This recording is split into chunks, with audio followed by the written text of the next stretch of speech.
Welcome to the Bad Boss Brief. Here are your hosts, Eugene S. Robinson and Stephanie Peirolo. Welcome to the Bad Boss Brief. I am Stephanie Peirolo. And I'm Eugene S. Robinson. And today we are going to talk about setting boundaries at work.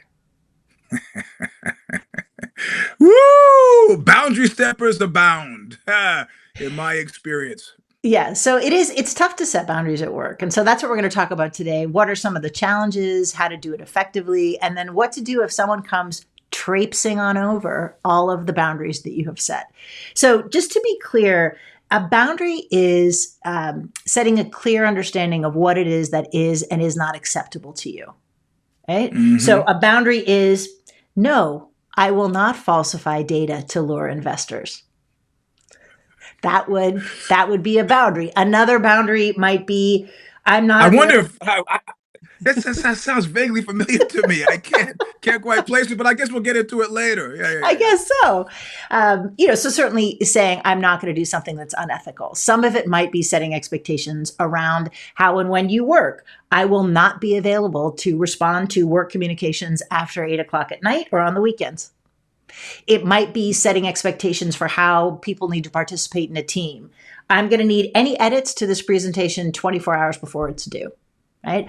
All of those are boundaries. And one of the things that I frequently say is we teach people how to treat us. Right? So boundary setting is part of teaching people how to treat us and teaching people what our understandings are in terms of acceptable engagement.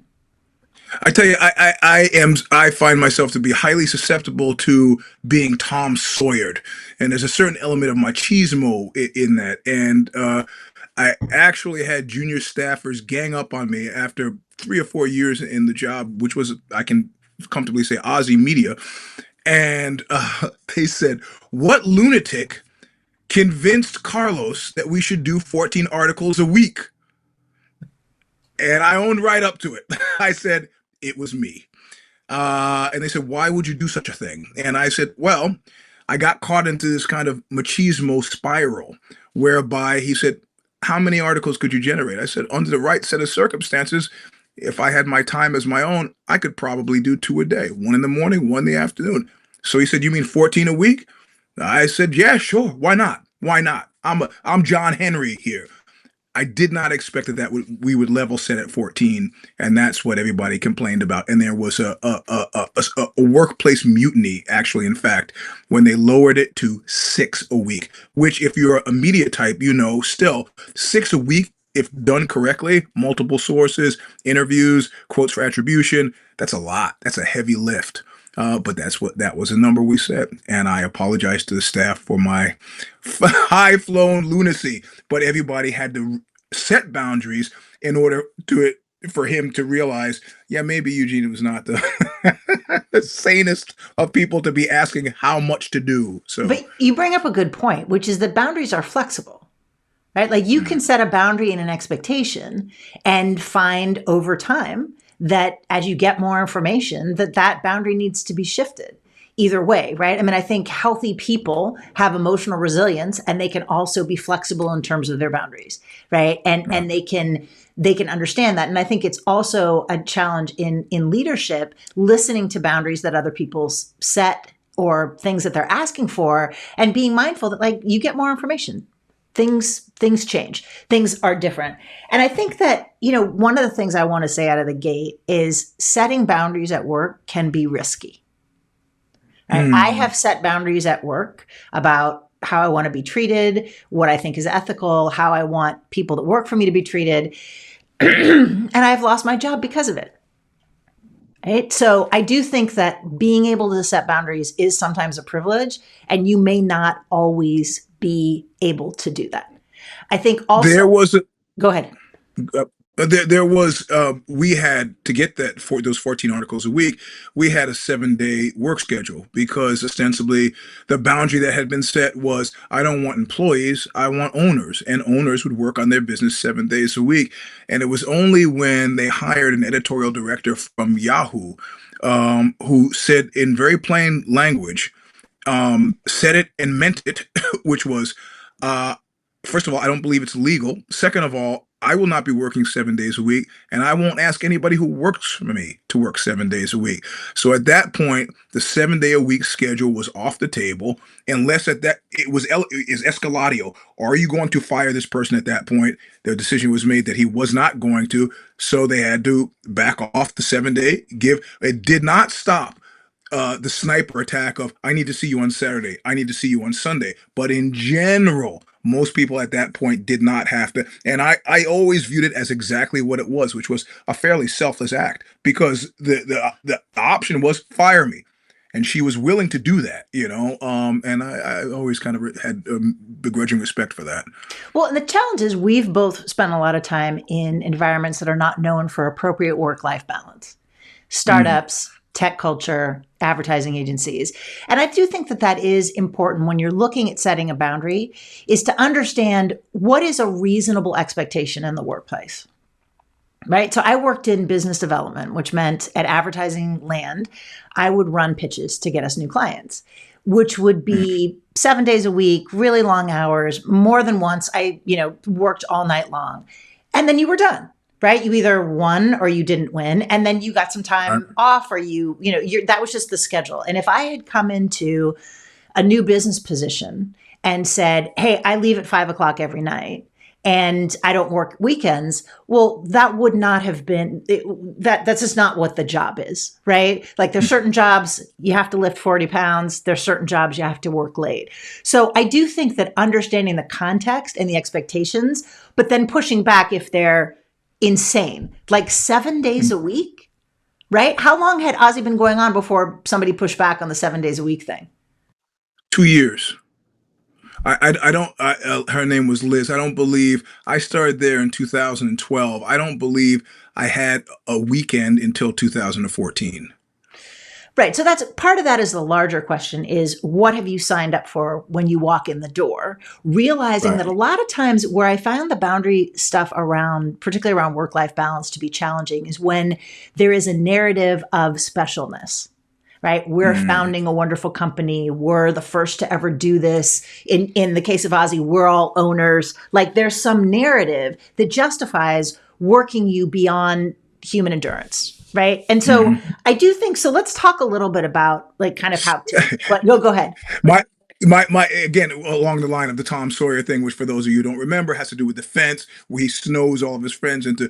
At one point, Carlos had said to me, listen, if ever you feel like you're getting burned out from the 14 articles a week, what I want you to do is come to me and tell me.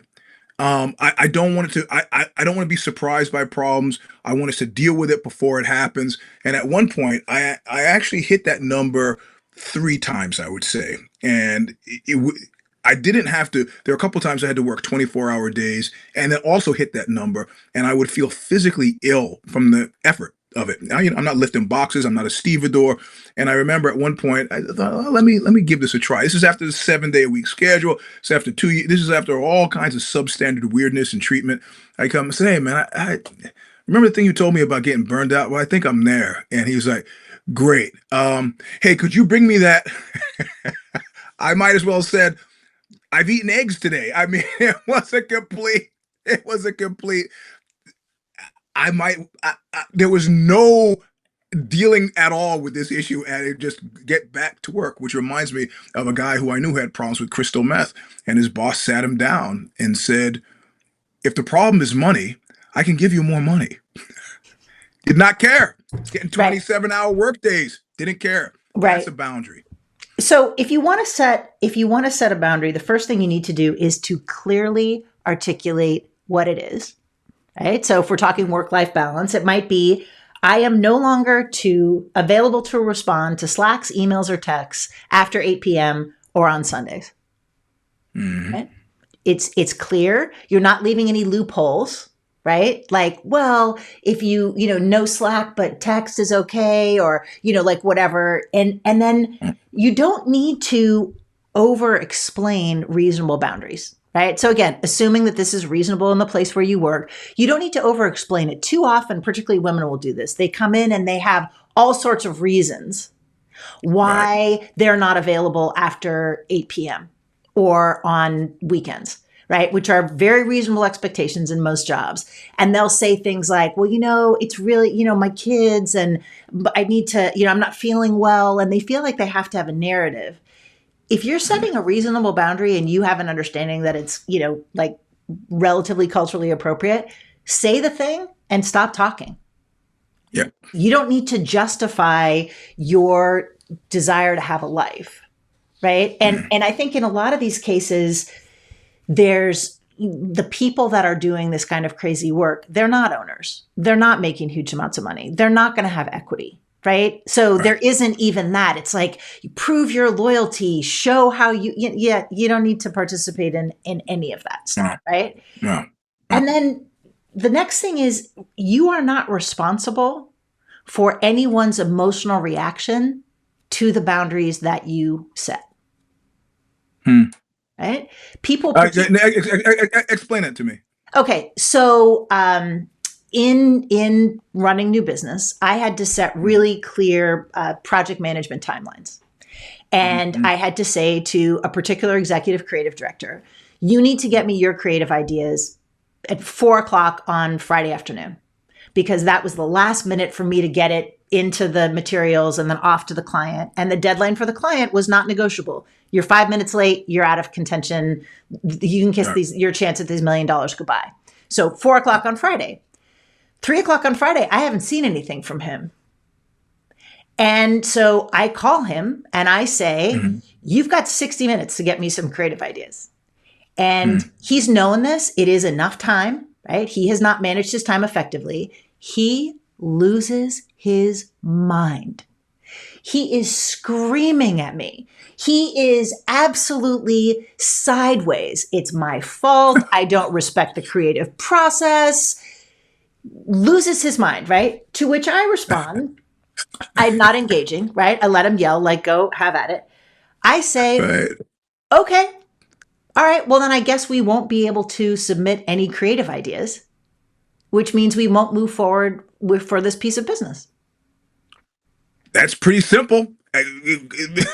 Coherently explained. The consequences of your choices not to observe this deadline are that we will not have creative ideas, which means we won't get this business and we'll be out of the pitch. You said this or you wrote this? I said this to him. Okay. All right. Because it's usually a good idea if someone, often I find that if someone is screaming at me, I don't mind conflict. Like I've had so many men scream at me, so many people scream at me. I'm like, yeah, okay. So I just stay very calm. Okay. Well, it doesn't sound like you're going to have it done by 4.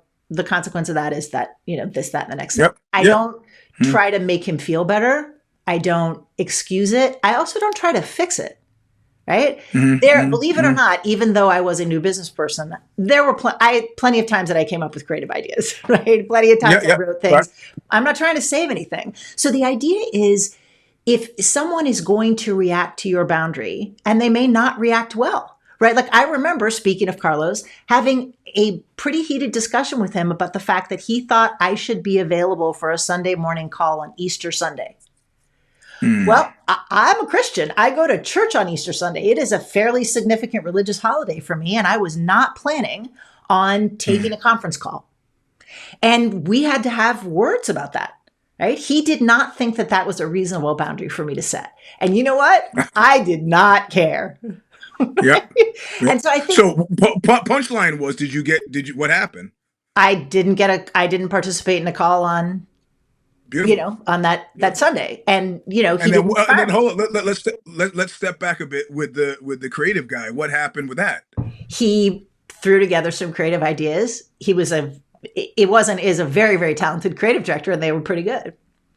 Oh, right? Good. And he got it to me. I call that motivation. Yes, complaining bitterly, but again, and I think. Particularly if you're in a workplace where you are afraid of losing your job, if you are a person who's conflict averse or conflict avoidant, or you're socialized as a woman to take care of other people's feelings, it's really hard to just let someone have whatever their response is to your particular boundary, right? So that's more of the kind of direct attack, right? Here's a boundary, I'm going to have a tantrum about it. There's a less direct attack where they just traipse past the boundary, right? And so one of the things that you need to do is if you say to your boss, I'm not responding to work communications after 8 p.m., don't respond to work communications after 8 p.m. Right. And that's challenging because the boss is going to say, I know we talked about me not, texting you late at night, but oh my gosh, insert crisis here. Right. So there'll be an excuse. This is an exception. Like I heard you, but right. And that's where you have to stick to your guns.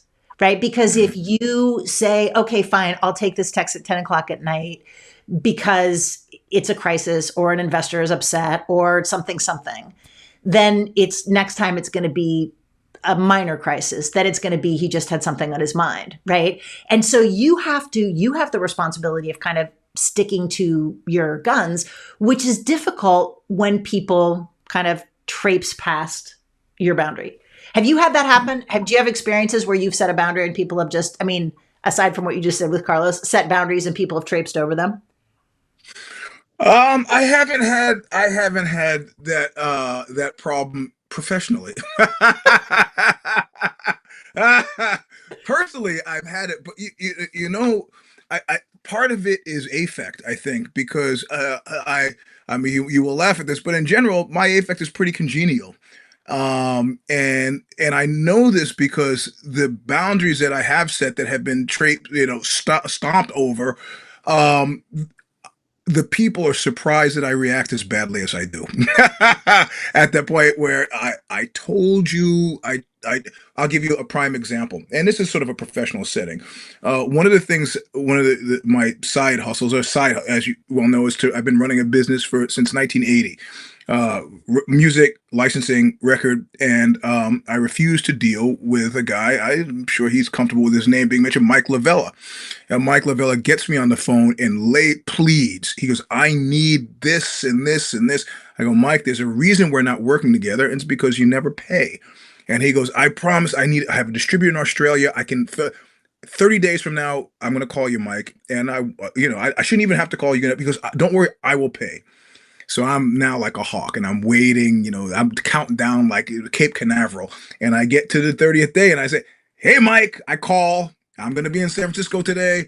And he's like, oh, great. What are you doing? So Mike, today is the day. He goes, for what? And now I've got hornets in my head. And I said, I'm going to see you in half an hour and I want the money that you owe me. And it really went badly south from there. And the upshot was he did pay, but he said, I can't do business with somebody like you at this point. He was very upset with my angle of attack. And I said, unless I'm getting paid, it's not business. It's just robbery. So it wasn't, again, I think these are effective if you, like Horton the elephant and Dr. Seuss, said what you meant and meant what you said. An elephant's faithful 100%. I can reliably be counted on to 100% do exactly what I say I'm going to do. So if I say, there was only one time in relation to Ozzy where I was at loggerheads with Carlos naturally over something where he said, if you do not do this, Monday you will not have a job. And it was to show up in a meeting Sunday morning at 8 at his house, which that weekend I had on the calendar for a long time. It was a weekend and I blinked and I didn't take the weekend off like I had been planned to do for months and months. Show up at his house at 8 o'clock. He's late to the meeting. He starts the meeting and says, hey, are you tired? It was a dark night of the soul. And I said as much. He says, I'll tell you what. Why don't you go home, get some rest, and we'll have the meeting tomorrow. And that's when I knew that as long as there was air left in my body, I would do what was necessary to right this wrong, because that was terrible. And that was a terrible thing to do to another human being. Boundaries are what do they call them? DMZs, demilitarized zones, and he weaponized it, and I absolutely did not appreciate that. So it's been. I think generally you want to stay away as far as possible away from boundaries, right? Have them, but let in the normal flow of your workday, you should not be butting up against them constantly and continually. If you do, Glassdoor is a great place for that. For amusement, we'll go to companies I'm thinking about where I've worked at, and we'll set the filter so it goes to lowest rating and read the cons about working in these places. And this stuff comes up again and again. People who play brinkmanship with boundaries, it's not a good place. Let that be your warning. And I do think that if you are having trouble with people traipse over your boundaries, especially in the ways that you're talking about, it really would be good to look for another job. Because, like there was one time where the boundary that I set, which seemed pretty reasonable, I was in executive leadership, the owner of the company, had very specific requirements for the physical appearance of a receptionist. And I was like, were you in a sexual relationship with the last receptionist? And he kind of looked abashed. And I was like, you can't have sex with people that work with you. That work for you. You're the owner of the company. And that was A, something that needed to be said, and B, something that kind of like took him by surprise. Right. And I was like, at the time thinking, this is not something I should have to be this. And we're not talking decades ago, right? This was like, and I was like, this is not something that I should have to say out loud. Right. And I mean, in this one woman show that I did about the various episodes of sexual harassment that I've seen, like I had a piece about things I have actually had to say to bosses, right? Like a blow up sex toy is not an appropriate party decoration. Yeah. Right. Yeah. And if you have to say these things where you're like, what is happening? If you have to argue with your boss about whether or not you're going to skip Easter Sunday mass as a Christian so that you can maybe have a conference call with him, then you probably need to rethink what it is that you're doing in your job. But I guess one of the things, the line between reasonable and unreasonable boundary setting is sometimes in the eye of the beholder. Right. So I'm making certain assumptions and saying, what is a reasonable boundary? Well, in advertising and technology, I don't want you to text me at 10 o'clock at night might be a reasonable boundary. But for most people, it's like, no, you don't get to text me at 6:30. Right. Like I leave the office and I'm done. But have you been in circumstances or seen things where someone at work sets a boundary that seems ludicrous to you? No, because I adhere to this kind of thing of like, you don't know what people are going through. You don't know, there could be any number of different things. But I have had an assumption of boundary that was violated in a super aggressive way. I remember Barbara was a woman's name who I worked with, who was a very talented associate editor, and she called in one day, as was her right. I'm sick.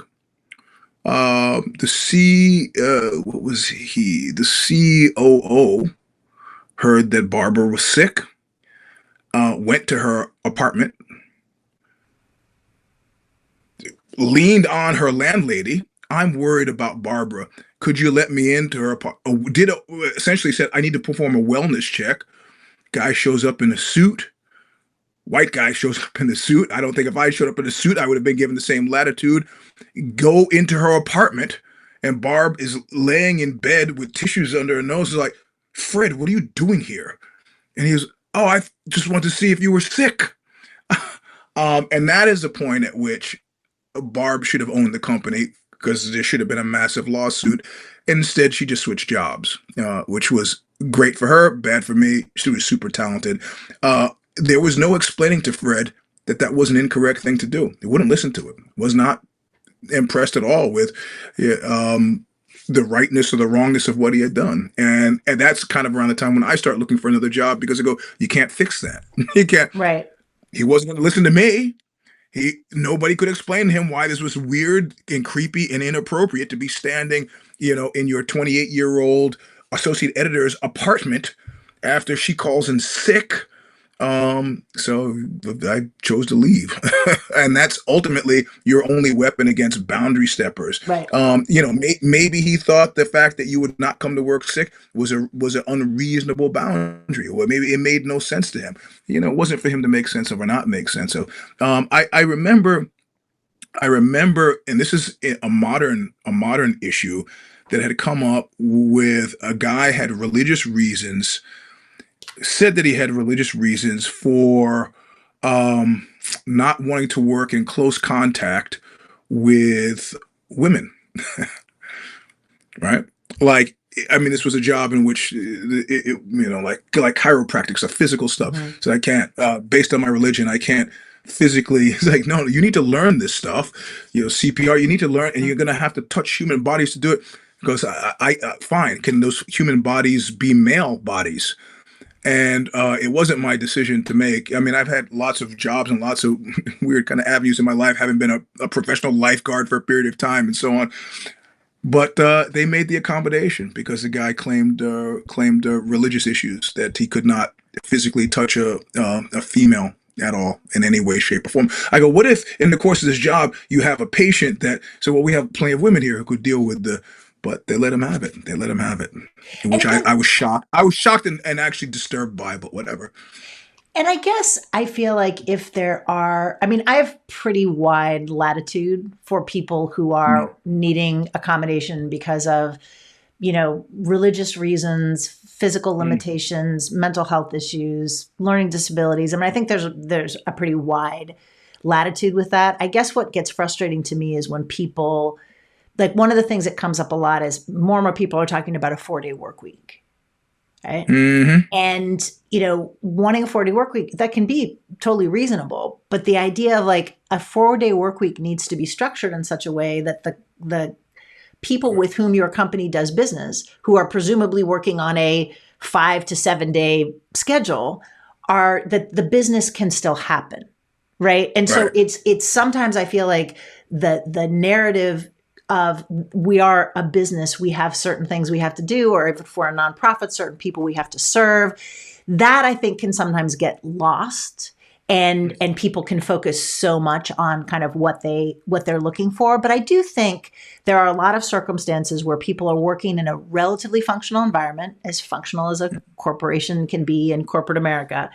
And a lot of times they won't set boundaries, not because they have a fear of getting fired, but because they have internalized an understanding that, you don't ask for what you want. You don't put your needs ahead of others. You need to be serving. You need to be whatever. And I do think it's useful if this is an area of difficulty for you and you work in a place that's relatively functional to look at maybe some of your narratives, right? Like, are you prone to, let's be honest, maybe be a little bit of a martyr, right? And to feel like, oh, I need to help everybody. I'm so important. I need to be, I have to do all this work. Are you just don't want to ask for what it is that you need? Because I do think that sometimes in some workplaces, we as individuals do have a responsibility to say, yeah, no, I'm done.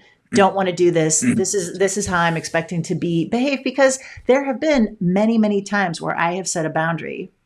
And after maybe an initial moment of something, there's an understanding of like, oh, okay, I get it. Like that executive creative director who was screaming at me about, something happening on deadline. Once I explained to him, this is a whole process. Here's how your work fits into the process. He got it. And we never had that conversation again. And he got me his stuff done on time. So some of the discomfort of asking, of sticking to your guns, of, dealing with other people's discomfort, it really can dramatically shift working relationships as well as your comfort when you go to work. If you can set an appropriate boundary, work through the discomfort, and then people start to treat you in a way that is helpful and appropriate. Right. And that is the ultimate pleasant outcome. I like that. Exactly. All right. That's all we've got time for today. If you have any questions or show ideas for us, you can reach us at WTF@badbossbrief.com. We also have a segment called Sub Rosa, which is a short advice segment, and you can send us emails to WTF@badbossbrief.com for those as well. Talk soon. Thanks, everybody. Adios. Thank you for joining us for another episode of the Bad Boss Brief podcast with your hosts, Eugene S. Robinson and Stephanie Peirolo.